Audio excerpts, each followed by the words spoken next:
제가 제일 기가 찬다라고 느끼는 것 중에 하나가 미국이 미국 금리를 떨어뜨렸으니까 다시 부동산이 올라갈 거야 라고 얘기하시는 분들에 대해서 정신 차려라라고 얘기를 하고 싶어요. 안녕하세요. 부동산은 투자를 좋아하고 또는 부동산 자체를 좋아하고 여러분들한테 부동산 관련된 올바른 정보를 전달해 드리고자 하는 생각을 갖고 활동하고 있는 부와 지식의 배움터의 대표 불용 시장가입니다. 반갑습니다. 올해 한국 부동산 시장을 정리해 주신다면요?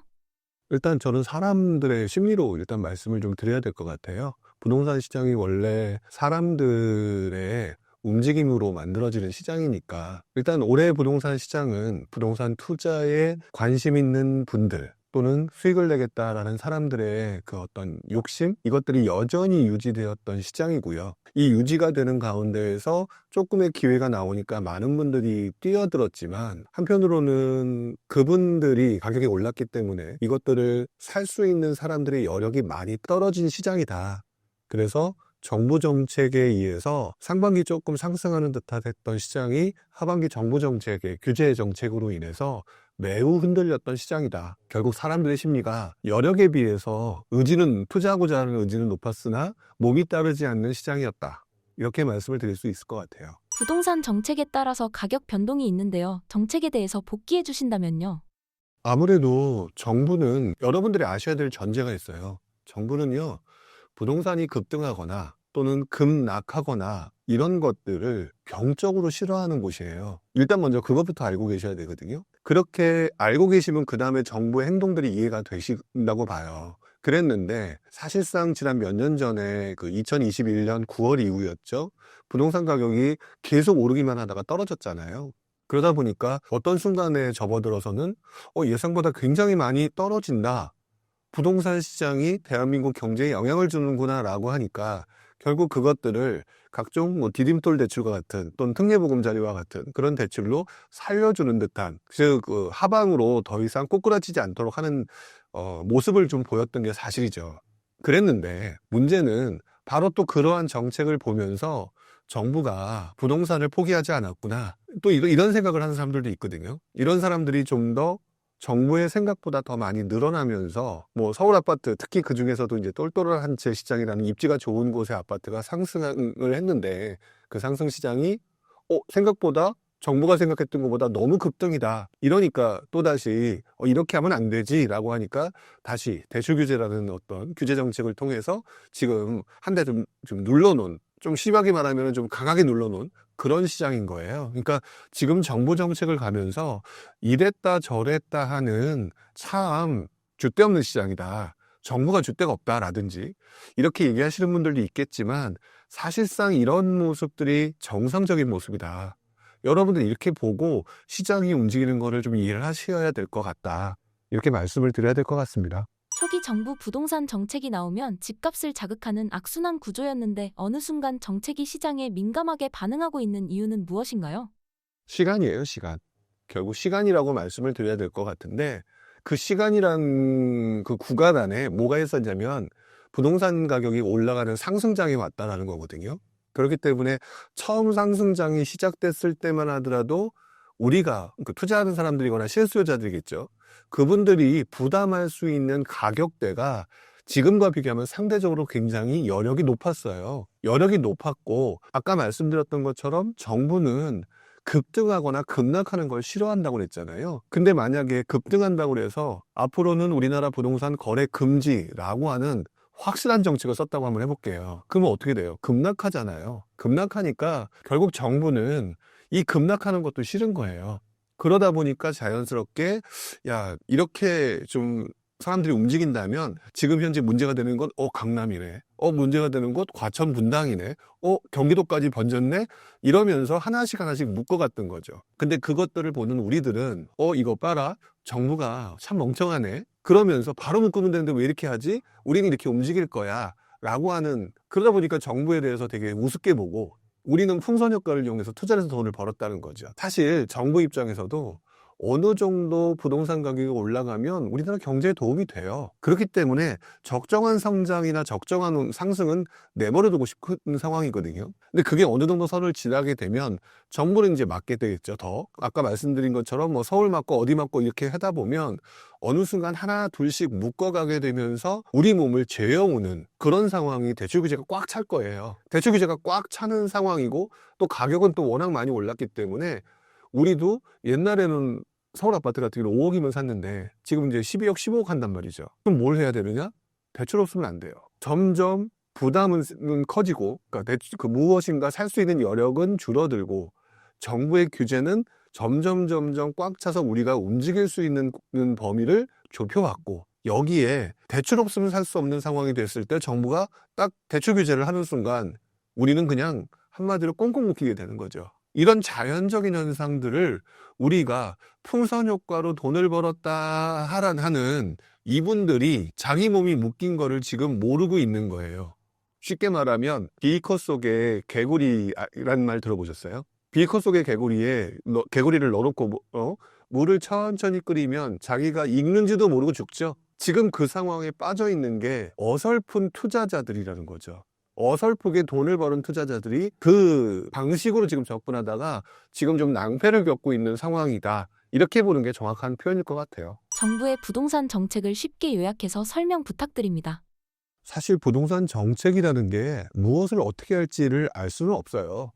근데 분명한 거는 결국 아까 했던 말의 반복인 것 같아요. 정부는 상승을 하고 하락을 하는 거는 어느 정도 용납을 해요. 근데 급등하거나 급락하는 거를 용납하지 못해요. 그래서 이것을 기준으로 기본적으로 정책을 짠다라고 보시면 될 것 같아요. 그리고 정책을 규제를 하더라도 천천히 묶고요. 풀더라도 천천히 풀어요. 그래서 이것들을 보면서 여러분들이 뭐 예를 들어서 묶을 때는 풍선 효과를 이용하지만 나중에는 결국 다 묶여갈 거기 때문에 조심해야 된다는 거.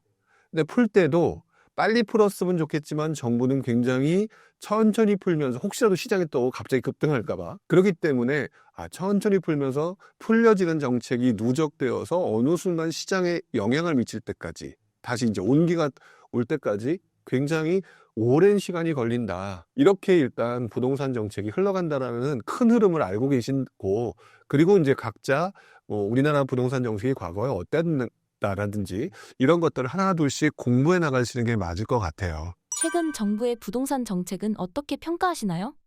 저는 이번 대책이 블러핑이라고 생각해요. 물론 그 대책이 정말, 그러니까 우리 약간 뻥카? 약간 이렇게 표현을 하잖아요. 사실 정부가 공급을 단기간에 급격하게 늘리기가 쉽지는 않잖아요. 공급이 부족하다라고 지금 몇 년째 떠들고 있어요. 몇 년째 떠들고 있다 보니까 그것들에 의해서 시장 분위기가 흔들리고 있는 게 사실이거든요. 그렇기 때문에 정부는 그 부분에 대해서 만약 니네들이 그렇게 그것 때문에 이렇게 불안해하거나 떨리고 막 그렇게 걱정된다고 하니 우리 이렇게 준비해 줄게 라고 하는 걸 보여준 거예요. 근데 문제는 아까 말씀드렸던 것처럼 이게 언제 될지 모른다는 거죠. 그러니까 이제 지금 당장의 모습으로는 약간 좀 뻥카 같은 그런 느낌이 드는 거다. 이렇게 말씀을 드려야 될 것 같고 이게 시장에 엄청난 영향을 줄 거다? 그렇지는 않다고 봐요. 일단 근본적으로 공급이 부족하다라는 그 상황을 아니야, 우리 이렇게 하고 있어. 그 대표적인 실제 사례가 몇 년 전에도 있었죠. 바로 2019년에 발표했던 3기 신도시 발표. 근데 지금까지 된 데는 하나도 없죠. 결국 뭐냐? 정부가 공급을 안 한다는 게 아니에요. 단지 어떤 순간에 부동산 상승과 하락을 맞물리면서 어떤 순간에는 기업들이 공급을 못하고 이러면서 지금 공급 부족이라고 하는 부분이 조금 표면화되는 듯하니 시장 불안을 막기 위해서 우리 앞으로 이렇게 할 거야. 3기 신도시도 지금 있고 이제 더더구나 3기 신도시 이제 거의 다 진행되고 있잖아요. 이 3기 신도도 있고 그래도 불안해? 이번에 또 요게 5개 발표했으니까 니네들 공급 걱정 안 해도 돼. 라고 해서 시장 불안을 잠재우고자 하는 목적이 조금 더 크다. 그리고 난 다음에 만약 3기 신도시를 막 분양했던 시점에 만약에 굉장히 아파트 가격이 뭐 떨어진다. 뭐 시장이 좋지 않다라고 하면 공급이 또 많아지는 거잖아요. 그때는 잠시 뒤로 미루겠죠. 금방 발표했던 이런 것들을. 이러면서 조절을 해 나갈 거다. 그러니까 이번에 발표한 그 대책, 공급 대책은 뭐 1차적으로 단기적으로는 약간 좀 블러핑 같은 느낌으로 보시되 중장기적으로는 공급 부분을 조절하는 차원으로 시간을 땡길 수도 있고 또는 늦출 수도 있다. 그러니까 뭐 거기 보면 2029년, 30년, 31년 요때 완공된다라는 말이 있는데 그 말 자체도 너무 쉽게 이게 맞다 뭐 이렇게 뭐 믿으실 필요는 없을 것 같아요. 정부에서 서초 그린벨트 푼다고 했는데요. MB 정부 때 우면지구, 세곡지구를 떠올리시는 분들이 계실까요? 네, 당연히 그렇겠죠. 뭐 누구나 좋은 데 살고 싶어 하니까. 그래서 이제 그런 것들을 푸는 건데 아까도 말씀을 드렸던 것처럼 시간이 얼마나 걸릴지 몰라요. 그러니까 너무 또 거기에 얽매이다가 집을 사셔야 될 분이 안 사신다거나 이러실 필요는 없겠죠. 절대로 해서는 안 되는 거라고 생각해요. 내년 부동산 가격은 어떤 흐름으로 흘러갈 것으로 보시나요? 일단 부동산 가격이 여러분들이 원하는 수준의 상승은 안 나올 것이다 라고 보는 게 맞을 것 같아요. 일단 부동산 시장이 저는 이제 항상 직전장을 먼저 보거든요. 직전장이 굉장히 오랜 기간의 상승이 있었다라고 얘기를 하게 되면 여러분들이 아무리 상승을 원한다고 하더라도 상승할 수 있는 여력이 떨어진다라고 보는 게 맞다라고 봐요. 그렇기 때문에 상승을 할 거다 뭐 이렇게 얘기를 많은 분들이 하실 수는 있을지 몰라도 실제로 지금 현재 우리가 대출 규제를 뿐만 아니라 기타 다른 규제도 분명히 많이 묶여 있잖아요. 기본적으로 다주택자, 취득세, 양도세 이런 것들이 많이 묶여 있기 때문에 부동산 가격이 크게 오를 것이다 라고 기대하는 것 자체가 좀 무리다 라고 말씀을 좀 드려야 될 것 같고요. 더더구나 지금 제가 제일 기가 찬다라고 느끼는 것 중에 하나가 미국이 미국 금리를 떨어뜨렸으니까 다시 부동산이 올라갈 거야 라고 얘기하시는 분들에 대해서 정신 차려라라고 얘기를 하고 싶어요. 왜 그러냐면 제가 보는 관점은 이래요. 부동산 투자를 하시던 분이 언제부터 이렇게 금리를 따지셨느냐. 금리 안 따지다가 미국 금리 인상 때문에 된통 당한 거잖아요. 그러다 보니까 된통 당하고 나니까 이거 옛날엔 몰랐는데 금리가 되게 중요하네 라고 느낀 거거든요. 그러니까 또 기준금리가 이번에 또 떨어진다라고 하니까 그러면 부동산이 오를 거라고 단편적으로 또 하는데 이게 공부 안 한 사람들의 대표적인 현상들이죠.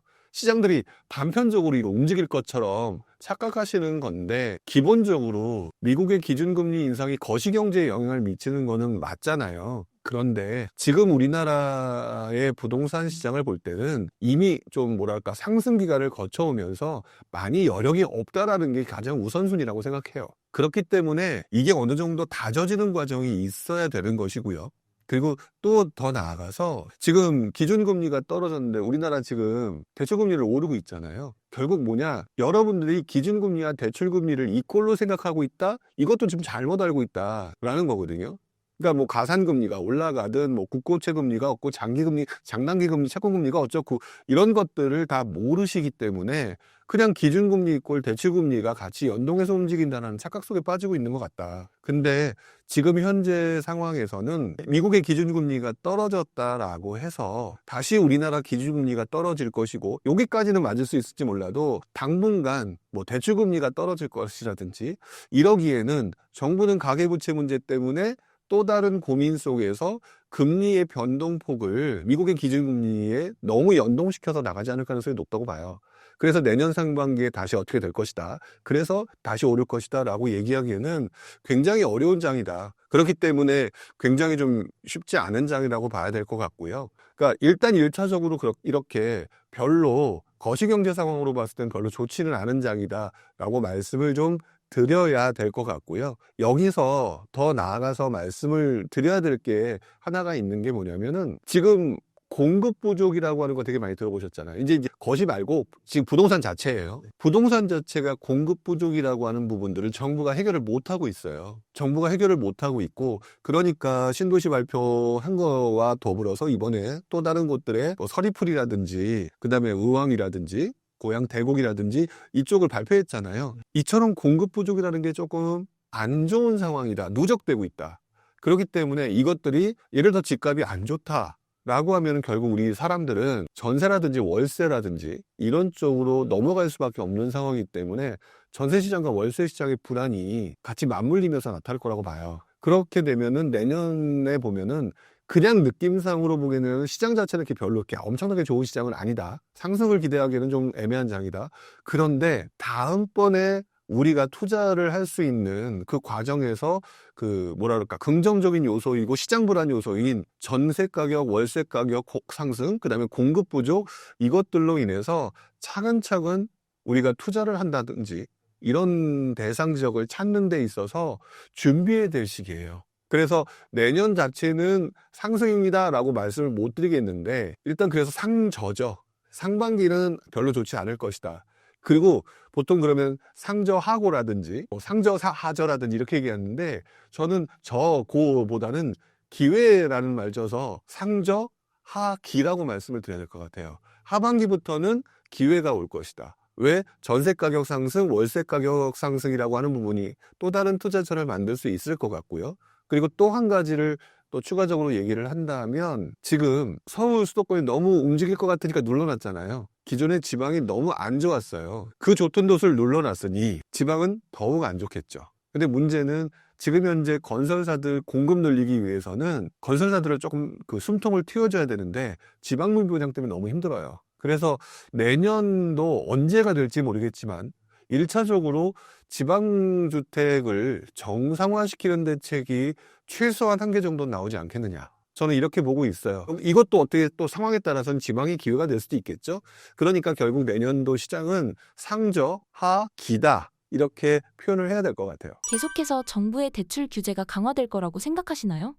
기본적으로 지금 현재 정부의 입장에서 시장을 보게 되면 투자자들이 들어오게만 하면 안 돼요. 투자자들이 어떻게든 대출을 받으려고 할 테니까. 그렇기 때문에 투자자들이 매매 시장에 들어와서 시장을 교란하는 것은 싫다. 이게 기본적인 모토이기 때문에 그런데요. 지금 자꾸 대출이라고 해서 퉁쳐가지고 이게 투자자들이 하는 매매, 자금대출과 같은 것들을 생각하실 수 있는데 반대로 또 하나 보셔야 될 게 뭐냐면 전세자금대출이 있어요.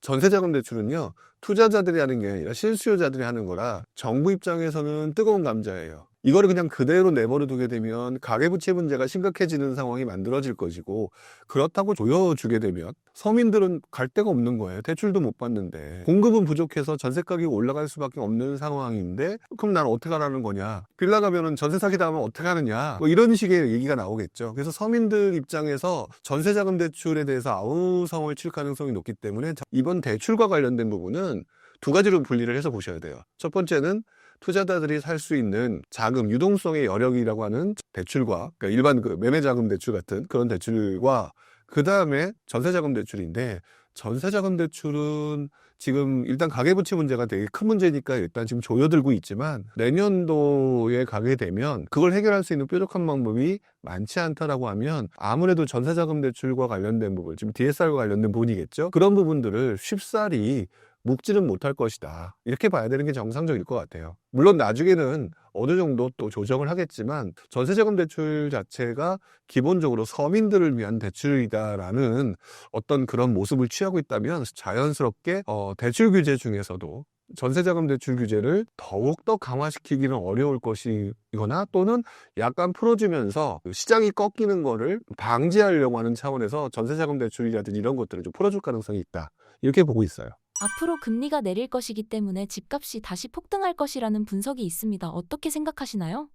그러니까 이게 투자를 실전으로 안 하고요. 책으로 배운 거예요. 책으로 배웠기 때문에 그런 소리를 하는 거라고 저는 생각하거든요. 저도 학교 다닐 때 경제학을 전공을 했기 때문에 그 경제학을 전공하면서 참 재미는 있었어요. 근데 그 내용을 보면서 한 가지 의문이 들었던 게 있어요. 보면은 어떠한 현상을 설명하면서 그 설명하기 전에 항상 전제를 둬요. 무슨 전제를 두냐면 지금 내가 말하고 있는 이러한 변화 요소들 외에는 하나도 변하지 않는다는 가정하에라는 전제를 둬요. 즉 이 말을 왜 넣은 거냐? 다른 변수들이 변한다면 지금 내가 말하는 내용이 틀려진다는 얘기거든요. 너무 당연한 얘기잖아요. 그래서 만들어진 게 이 복잡한 경제 현상을 설명하기 위해서 다른 것은 변하지 않는다는 가정하에 요 요소가 요 요소에 영향을 줘서 이 요소가 이렇게 될 것이다라고 설명하는 거예요.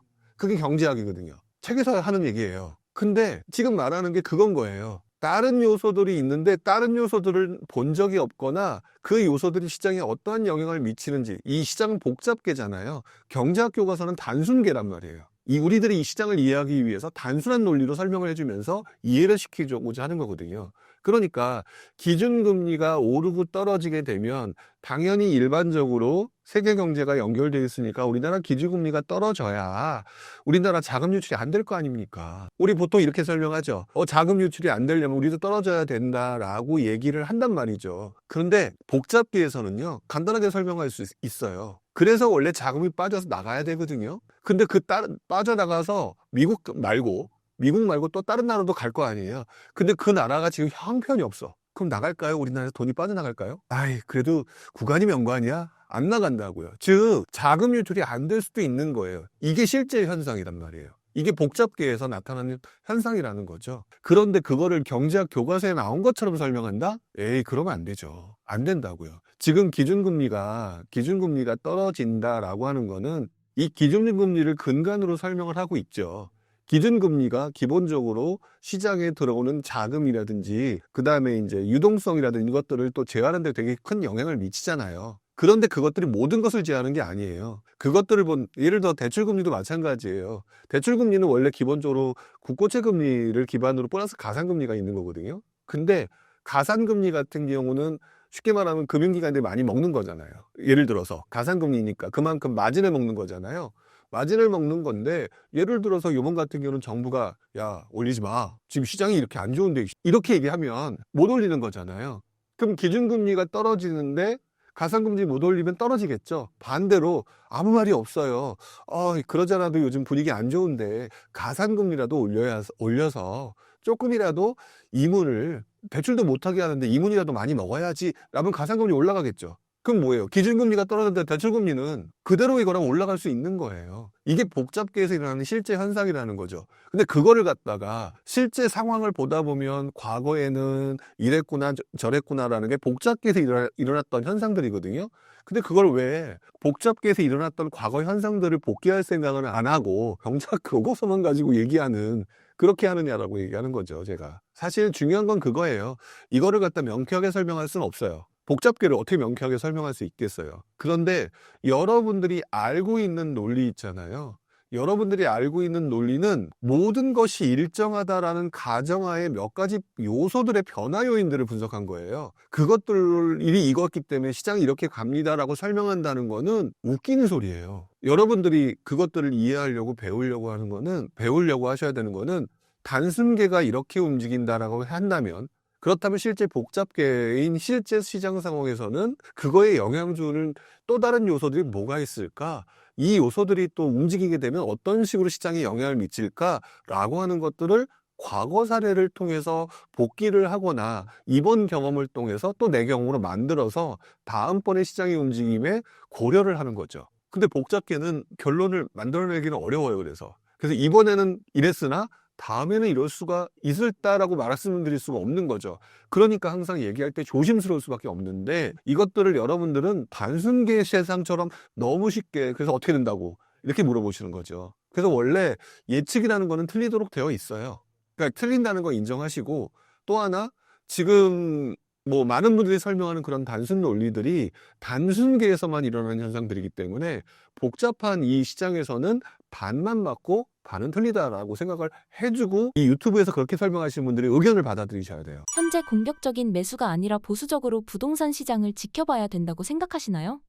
일단 한 가지 더 좀 생각을 좀 해봐야 되는 게 뭐냐면 그 단순 논리를 설명하는 그 결과물이 상승이거든요. 상승이라고 얘기해야 나한테 유리하다라고 판단되면 그렇게 얘기할 가능성이 높아요. 기본적으로. 근데 지금 기준금리가 떨어지면 자연스럽게 대출금리가 떨어지고 대출금리가 떨어지니까 우리는 그 유동성이 더 늘어나서 집값이 오를 거다라고 했는데 갑자기 복잡계라는 이 시장이다 보니까 정부가 대출 규제라는 걸 했단 말이죠. 또 다른 변화 요인이니까 상승이라고 하는 변화 요인이 깨갱해버린 거잖아요. 이게 시장이란 말이에요.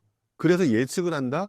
예측을 할 땐 이렇게 됩니다. 나를 따라오세요라고 얘기를 하시면 안 돼요. 기본적으로. 이럴 가능성 있고 저럴 가능성 있고 물론 이렇게 얘기하게 되면 속 터지죠. 보는 사람 입장에서는.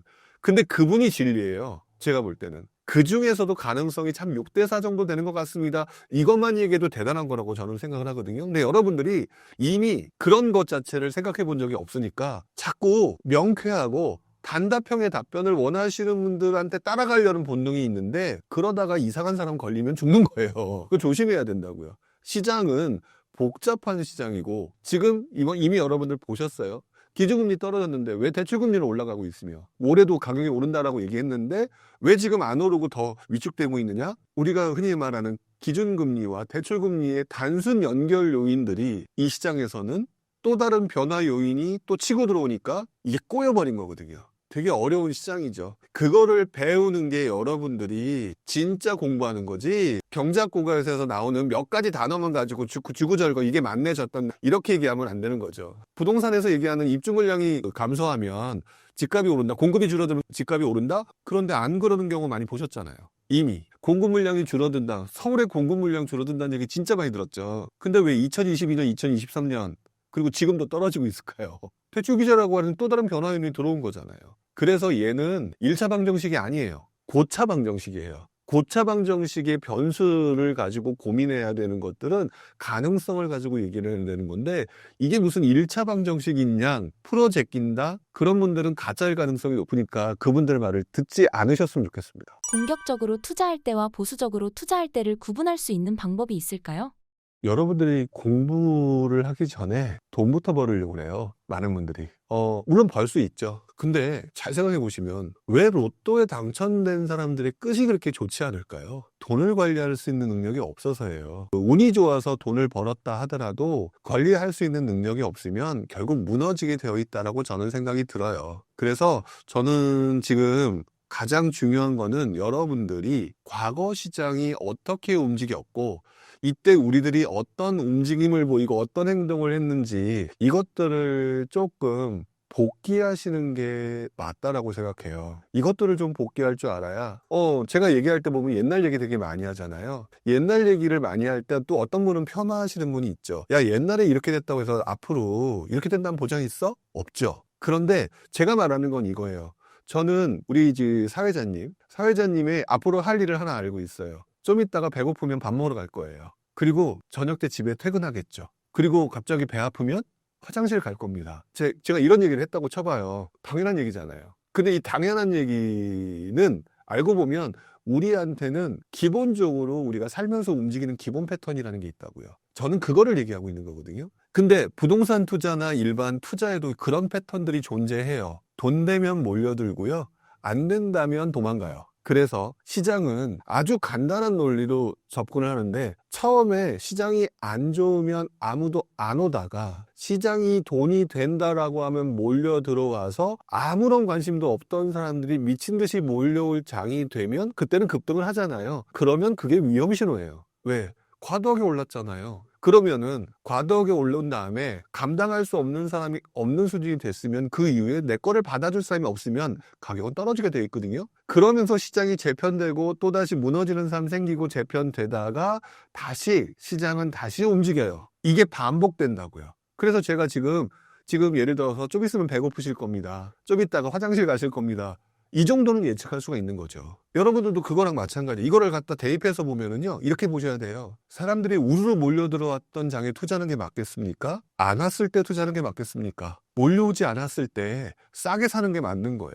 근데 우리들이 지금 뭐 했느냐? 돈 된다니까 몰려들었잖아요. 그래서 가격 올려놨잖아요. 그리고 비싸게 사고 계시잖아요. 그러다가 시장이 꺾이거나 갑자기 뭐 극단적으로 미국인 기준금리 엄청 올려가지고 뭐 시장이 막 난리가 났어. 그런 상황이 돼가지고 전 세계가 이상해졌어.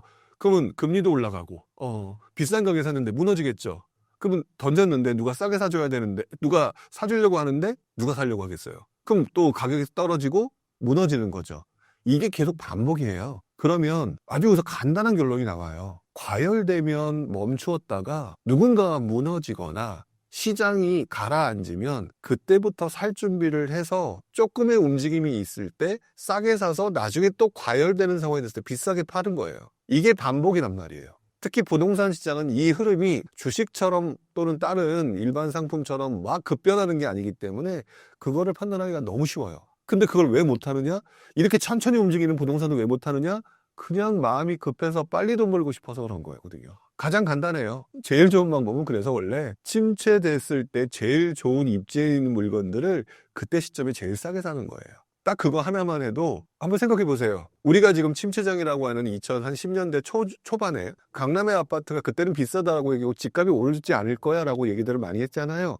그때 샀었더라면 뒤늦게 2019년, 20년, 21년에 지방 가서 수십 채 사겠다고 설쳤던 그 상황과 비교하면 어느 게 제일 편한 삶이었을까요? 답이 나오잖아요. 딱 한 개, 두 개만 해도 이렇게 편안하게 할 수 있었는데 나는 왜 못했지? 바보 같은 삶을 내가 살고 있지 않았을까? 이것에 대한 통찰은 어디서 나오느냐? 복기에서 나와요. 그걸 여러분들 안 하고 계셨잖아요. 지금도 그래서 이 방송을 보시는 분들 중에 누군가는 두려워서 못할 거고요. 투자라는 거를. 누군가는 부동산이라고 하는 거에 편견을 가져서 못할 거고요. 누군가는 지금 무너져서 못할 거예요. 그런데 무너지신 분도 잘 정리를 하고 와신 상담을 하게 되면 다음번에 시장이 반등하는 시점, 그 시점에 시장이 계속 우상향한다는 얘기를 많이 들어보셨잖아요, 부동산이. 그러니까 그걸 믿고 어차피 자본주의 사회에서 인플레이션 다 어느 정도 일어나고 그것에 따라서 우상향한다는 걸 믿는다면 그것을 기준으로 해서 그때 이왕이면 좋은 곳을 싸게 산다라고 하는 베팅을 하게 되면 설사 이번에 무너졌던 사람도 회복할 수 있고요. 두려웠던 사람도 확실하게 믿고 준비하면은 충분히 성공할 수 있고요. 이렇게 충분히 할 수 있는 건데 지금 왜 그분들이 못할까? 그냥 빨리 하고 싶어서예요. 이것만 극복하게 되면 여러분들이 단계별로 성장하고 수익을 극대화시키고 흔히 말하는 부자가 되고 싶다? 저는 되게 간단하다. 근데 딱 하나, 오래 걸릴 것 같아서 싫은 거거든요. 저도 처음에 20몇 살 때 이제 회사에 처음 들어갔잖아요. 제 목표가 5년 안에 은퇴하는 거였어요. 근데 거의 30년 가까이 하고 있어요. 이제 알았어요. 왜? 본능이 돈이 된다고 하면 은퇴라는 게 안 돼요. 아니 내가 예를 들어서 100억이 있어. 근데 또 다른 곳에서 100억을 벌 수 있는 기회가 있어. 나 은퇴했으니까 안 할 거야? 안 하게 될까요? 하게 됩니다. 그래서 나중에 깨달아요. 은퇴라고 하는 거는 허구다. 내가 왜 은퇴하고 싶은 줄 아세요? 사람들이 내가 하기 싫은 걸 지금 하고 있어서 그래요. 또는 편하고 싶어서 그래요. 그런데 그것들이 아니라는 걸 깨닫는 순간 내 일을 즐겁게 할 수 있고 즐겁게 하는 동안에 아니면 즐겁게 할 수 있는 게 뭔가를 고민하면 되잖아요. 은퇴하려고 하니까 저쪽에서 몇 년 안에 은퇴했어요. 몇 년 안에 몇 억 벌 수 있어요. 라는 말에 휙 하고 넘어가는데 그중에 가짜들한테 넘어가면 또 무너지는 거잖아요. 조심하셔야죠. 다들 하기 싫은 거 안 하면 된다라고 생각하시거든요. 하기 싫은 거를 하더라도요. 그것들이 나중에 자세히 보시게 되면 우리 뭐 생활의 달인 이런 거 보시잖아요. 그것들이 좋아해서 한 사람만 있었던 것으로 보이시나요? 하다 보니까 그것에 달인이 되면서 쉬워지면 좀 편해지잖아요. 그렇게 하신 분들도 있을 거예요. 결국 저는 그 말이 맞는 것 같아요. 하기 싫은 거를 피하는 방법도 중요하지만 그것보다는 더 중요한 거는 거기에 달인이 되는 것도 좋아요. 그러면 그게 좋아질 수가 있는 거거든요. 근데 다들 빨리 이거는 내 미래가 아니야 라고 생각하고 다른 것들을 자꾸 유토피아를 찾으시는데 의외로 유토피아는 내 옆에 있을 수 있어요. 부룡님께서 생각하시는 본격적인 공격 투자를 해야 되는 타이밍은 언제라고 생각하시나요? 일단 되게 많은 분들이 지금이 공격해야 될 시기라고 얘기를 하는데 여러분 스스로 한번 생각을 잘 해보세요. 스스로 한번 생각을 해보시라고요. 공격을 해야 되는 시기다라고 얘기하는 그 이유가 무엇인지 그것에 대해서 정확하게 설명할 수 있어야 된다고 저는 생각을 하거든요. 근데 저는 그것을 설명할 수가 없어요. 지금 예를 들어서 그분들이 얘기한 그거 있잖아요. 아까 얘기했던 거. 공급이 줄어들기 때문에 가격이 오를 것이다. 미국의 기준금리가 인하될 것이기 때문에 가격이 오를 것이다. 제가 그랬잖아요. 이 세상은 단순계가 아니라고. 어디서 그런 말도 안 되는 소리를 갖다가 떠드느냐. 내가 볼 땐 사기꾼 같은데 복잡계인데 오히려 이런 것들 때문에 이런 문제가 있다, 이런 가능성이 있다 이렇게 얘기해 주는 게 더 맞는 것 같은데 라고 생각을 하는 거거든요. 그리고 제가 또 한 가지가 있는 게 뭐냐면 제가 부동산의 역사를 보거나 일단 우리가 삶의 역사, 보통 역사라고 보통 얘기하는 거를 보게 되면 뭐든지 흥망성쇠라는 것들이 반복되더라고요. 어떤 왕조가 시작이 되면 처음에 개국을 하면 흥하죠. 번성을 하고요. 그러다가 점점 쇠퇴기에 들어와서 망해요. 단 한 번도 그러지 않은 적이 없잖아요. 부동산도 사이클이라고 제가 표현한 이유인 것도 쉽게 말하면 흥망성쇠거든요. 예전에 제가 말씀을 드리기 전에는 부동산에도 사이클이 있다라고 주장하는 분이 책으로 직접 써서 낸 적이 저는 없었다고 저는 알고 있어요. 제가 거의 처음 그 얘기를 꺼낸 걸로 알고 있는데 그게 꺼내게 된 이유가 역사에서 나타나는 흥망성쇠가 부동산에서도 일어나는 사이클, 경제학에서 말하는 시장의 경기 변동 사이클 이것들과 사람이 하는 것이기 때문에 일치한다고 판단했기 때문이거든요. 그러다 보니까 시장의 사이클, 부동산 시장의 사이클에는요 상승이 있으면 하락이 있는 거예요. 그쵸? 근데 시장에 사이클이 있다라고 얘기하시는, 부동산 시장에 사이클이 있다라고 얘기하시는 분들이 지금이 기회라고 얘기하는 것들을 보면서 저는 아이러니함을 느껴요. 왜? 계속 기회래. 그럼 그 말은 상승과 하락이 있는 게 아니라 상승과 상승밖에 없다는 얘기잖아요. 그리고 제가 왜 그걸 갖다가 아이러니하다고 느끼는 게, 상승 사이클이라고 하는 부분은 결국 사람이 하는 건데 주구장창 10년 가까이 올랐다고요. 10년 가까이. 월급이 그 정도 올랐다면 제가 아무 말 안 하겠는데 월급이 그 정도 오른 게 아니거든요.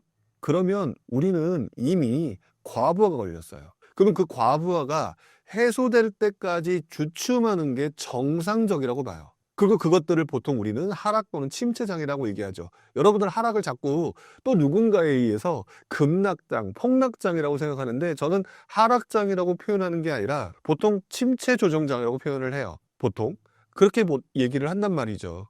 그러니까 저는 기본적으로 이 시장의 사이클은 상승과 하락이 있는데, 더더구나 하필이면 서울 수도권 같은 경우는 지난 2013, 14년에 빚내서 집 사라는 얘기가 시작되고 난 이후부터 시작해서 약간의 부침이 있을지 모르지만 꾸준히 상승했고, 그 결과가 서울의 5억짜리 분양가가 지금은 15억이 어쩌고 저쩌고 하는 얘기가 나올 정도로 10년간 엄청나게 급등을 했다. 그런데 그래가지고 월급이 그 정도의 3배 정도 오른 수준이 아닌 상황에서 점점 살 사람이 줄어들었다면 내 물건을 이제 사줄 사람의 숫자나 수요가 줄어들었을 텐데 계속 상승한다라고 주장하는 요인은, 이거는 저희가 있다라고 보이는 거죠. 그래야 자기가 예를 들어서 무슨 파리를 한다든지 이러지 않고서는 그렇게 얘기할 수 없다라는 거예요. 차라리 강의를 하더라도, 강의를 하고 무슨 파리를 하더라도 그렇기 때문에 이런 것들을 조심하고 다음번에 준비합시다라고 하는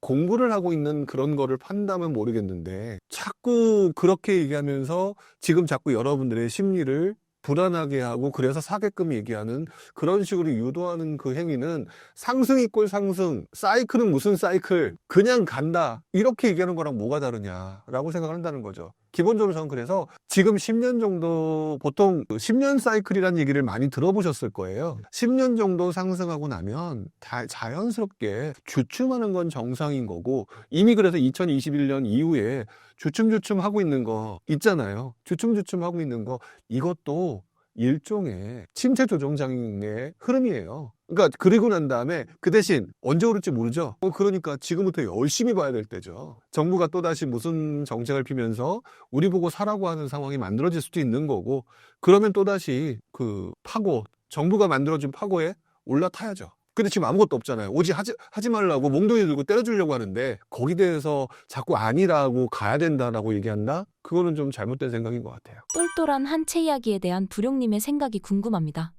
좀 세게 얘기해도 돼요? 똘똘한 한 채 답을 안 보셨죠? 라고 질문하고 싶어요. 좀 세게 얘기한 건지는 잘 모르겠는데, 무슨 말씀을 드리고 싶으냐면, 앵무새다. 앵무새 같은 소리다. 뭐냐면, 지금 그거에 대해서 반박을 하기 전에 이거부터 보셔야 돼요. 2013년, 4년부터 서울 수도권에 상승하기 시작됐다고 그랬죠. 처음에 그 당시의 기억을 되돌아보면은요, 그때 똘똘한 한 채란 말이 없었어요.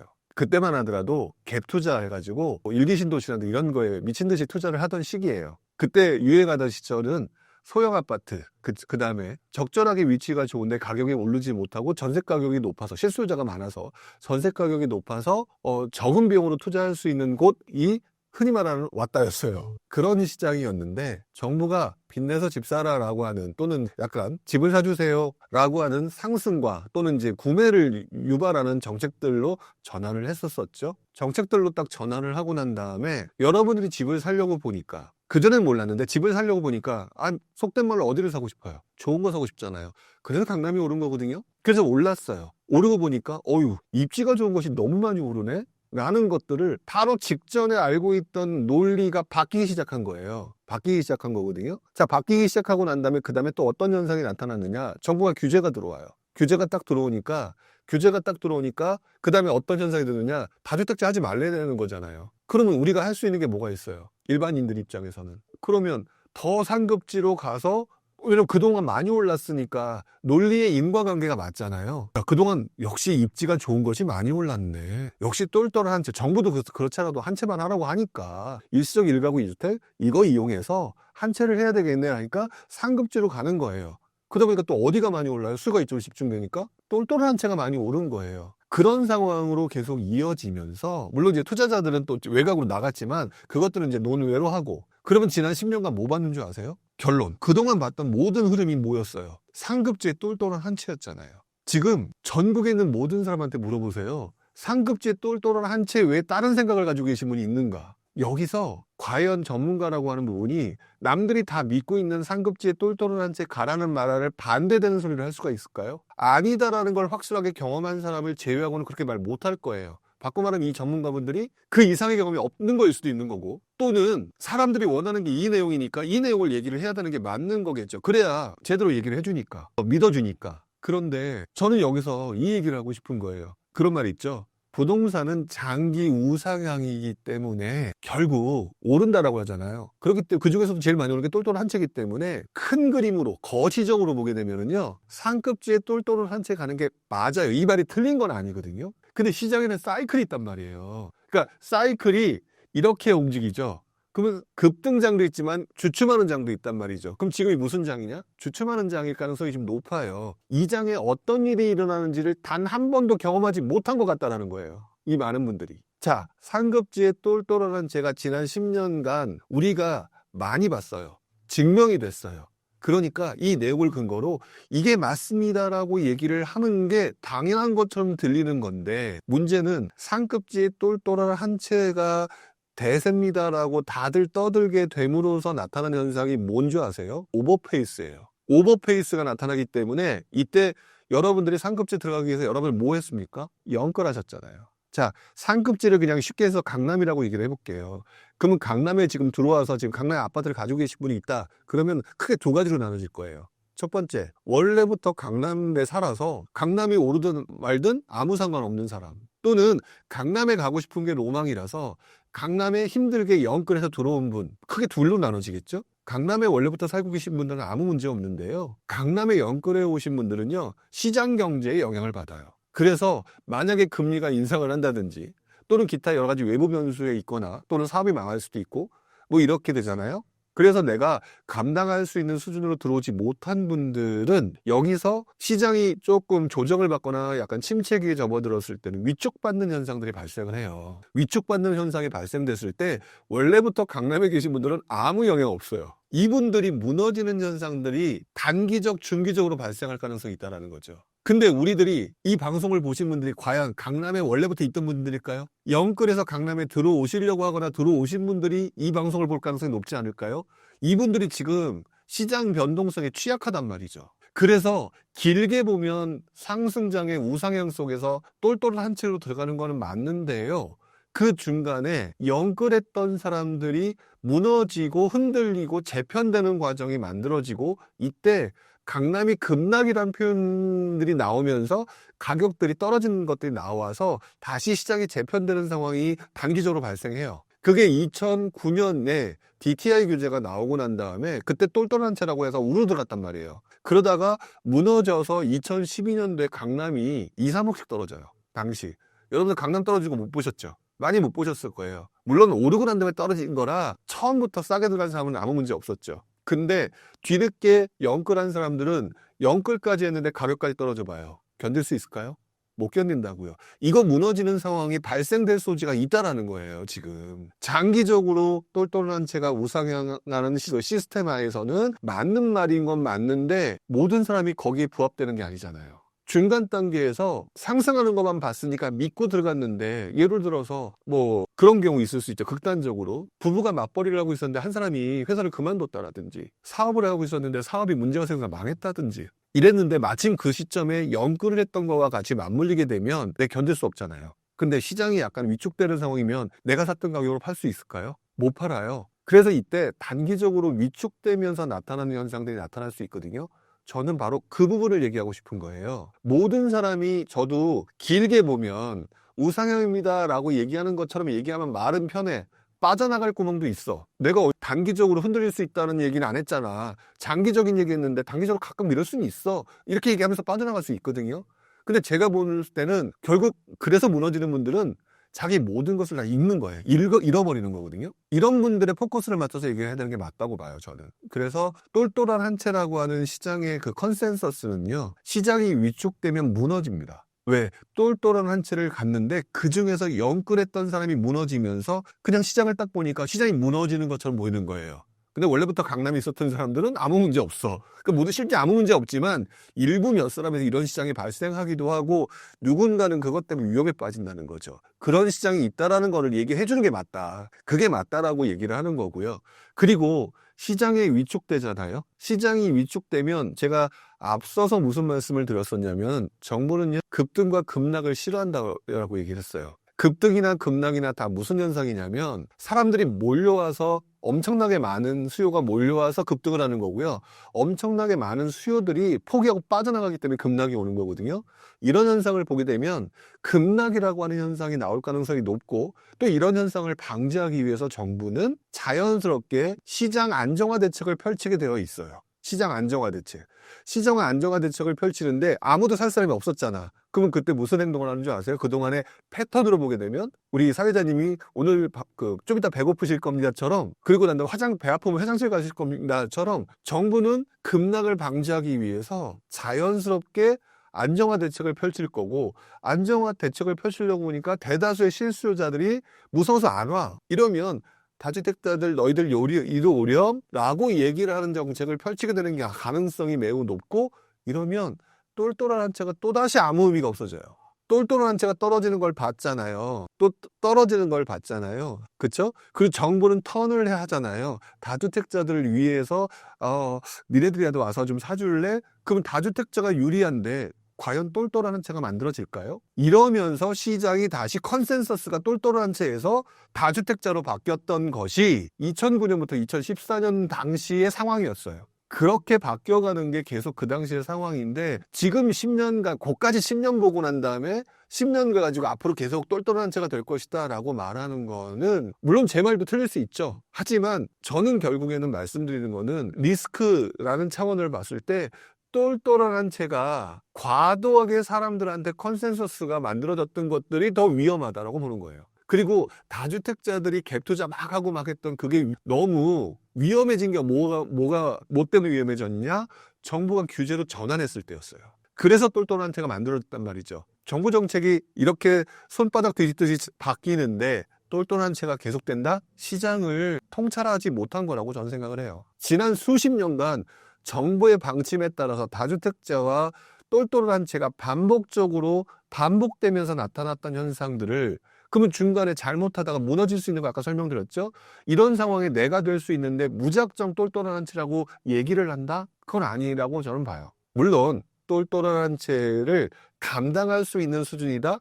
그럼 지금 제가 말했던 이 구간에서 나타나는 이 현상들을 하고 아무 문제가 없어요. 그러면 맞는 거예요. 근데 모든 사람한테 이게 맞는 것처럼 얘기하는데 영끌한 사람은 빼야죠. 저는 이 얘기를 하고 싶은 거예요. 그렇다면 똘똘한 한 채가 프리미엄을 받다가 출렁하는 구간이 있을 텐데요. 그 구간이 오는 기간이 있을까요? 몇 년에 걸쳐서 오더라고요. 지금도 우리 상승장 이후에 그 2021년 9월 이후에 지금 막 흔들리고 막 우리는 아직 기회를 잡기 위해서 계속 노리고 있잖아요. 근데 생각해 보세요. 지금 몇 년 지났나? 3년 됐어요, 벌써. 근데 우리가 지금 생각해보면 그렇게 못 느끼거든요. 이제 막 뒤늦게 들어오시면 모르겠지만 투자 좀 해보신 분들 입장에서는 우와, 뭐 벌써 3년 지났어? 이렇게 된다고요. 그 기간이 저는 2, 3년 같은 건 간단하다고 봐요. 실제로 강남이 그렇게 무너지게 됐던 그 지난장, 앞으로 똑같이 온다는 보장은 없지만 실제 상황을 보게 되면 2008년에 금융위기 직후 막 떨어졌죠. 그러다가 너무 급락을 하니까 정부가 살리려고 애를 썼어요. 애를 딱 쓰고 난 다음에 다시, 역시 그때 아젠다가, 여러분들의 아젠다가 똘똘한 한 채였단 말이지. 상급지 이동이었단 말이지. 그래서 다 또 같이 강남에 몰린 거예요. 그래서 2009년에 강남에 막 올려서 강남이 급등하다가 정부가 디테일 규제 딱 나오면서 무너진 거거든요. 그럼 그 다음에 또 몇 개월 있다가 다시 올랐다 떨어졌다 이렇게 됐느냐? 있었어요. 근데 그것이 하단에, 그러니까 떨어지는 쪽으로 피크를 찍은 게 언제냐? 2012년이에요. 2012년 기준으로 몇 억씩 떨어졌어요. 강남 같은 경우는. 실제 과거에 그 세례가 있기 때문에 이럴 수도 있다라고 하는 부분에 대해서 조심을 환기를 시켜드리는 거지 앞으로 이렇게 됩니다. 이게 아니라는 건 여러분들이 좀 기억을 해주시고요. 그때도 보게 되면 2, 3년에 걸쳐서 그러다 보니까 강남까지 떨어지는 상황. 결국 그 시점에 결국 강남 그 당시 3구 요즘 말로 하게 되면 투기지역 조정지역 해제가 그때 들어가요. 그때. 그리고 난 다음에 그 이후에 야, 강남까지 무너지면 이거 심각한 거 아니야 라고 해서 그때 막 살려주려고 한 대책이 그때부터 2013년, 14년 계속해서 나오기 시작해서 다시 상승으로 바뀐 거거든요. 그러면 그때까지는 분명히 시장이 아니야 오를 거야 했지만 결국 우리가 내 거를 사줄 수 있는 사람, 우리는 기대 심리가 높았지만 사줄 사람이 없는 가운데서 결국 누가 그때 힘들어하면서 무너지기 시작했느냐? 영끌한 사람. 역시 그때도 강남에 원래부터 살고 있던 사람은 뭔 일인데? 라고 아무 일도 없었어요. 근데 우리는 그때 시장을 강남이 떨어졌다라고 알아요. 근데 그 떨어진 거가 강남이 떨어진 게 아니라 좀 더 정확하게 표현하면 강남에 영끌했다가 시장 환경의 변화에 따라서 견딜 수 없던 사람들이 투매를 했던 시기라고 보시면 돼요. 그러면 내가 그렇게 될 거냐? 똘똘한 한 채에도 이러한 위험이 있다 정도는 알고 계셔야 되지 않느냐. 이걸 말씀드리는 거죠. 그러면 어떻게 하시겠어요? 그때 사는 게 더 낫지 않을까요, 우리는? 바로 이런 것들을 시장의 역사, 투자 시장의 역사, 부동산 투자 시장의 역사를 보면서 교훈을 얻고 복기를 하면서 나는, 그래서 또 느끼는 거죠. 야, 우리 투자 전문가들 중에 굉장히 유명하신 분들이 싸게 사서 비싸게 팔라는 말이 이거였구나. 이런 것들을 깨닫게 되는 거란 말이죠. 지금 뛰어들어가는 게 완전히 반대되는 행동 아닌가요? 비싸게 사서 죽을 수도 있다는 상황을 알고 있으면 안 한다는 거죠. 과거 사례를 봤을 때 강남 가격이 떨어졌을 때 강남에 집 한 채 사기 아니면 다주택을 사는 게 현명한 선택이었을까요? 질문이 틀렸습니다. 왜 그러냐면 그거는 모든 사람을 동일하다고 보는 관점이에요. 제가 왜 질문이 틀렸다고 얘기하냐면 돈 없으면 강남 살 수 있어요? 그러면 그 질문에 대한 답이 안 맞는 거예요. 나와는 상관없는 얘기죠. 실제로 제 주변을 보게 되면 그래서 결국 돈 없는 분들이 투자를 할 때를 보게 되면 소액으로 돈을 많이 벌기 위해서 다주택자의 매력을 느끼게 돼요. 근데 오래 투자하신 분들을 자세히 보게 되면 저 밑에 동네에서 소액으로 4848을 싫어해요.